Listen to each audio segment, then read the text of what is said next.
Die Here is my herder, ek ly nie gebrek nie. In groen weivelde laat hy my rus, na water waar daar rusplek is, lei hy my.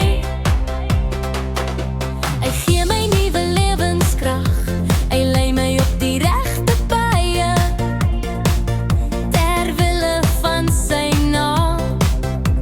Selfs as ek in die donkerste kloof ingaan, is ek nie bang vir gevaar nie, want U is by my, dit is uw staf en uw stok wat my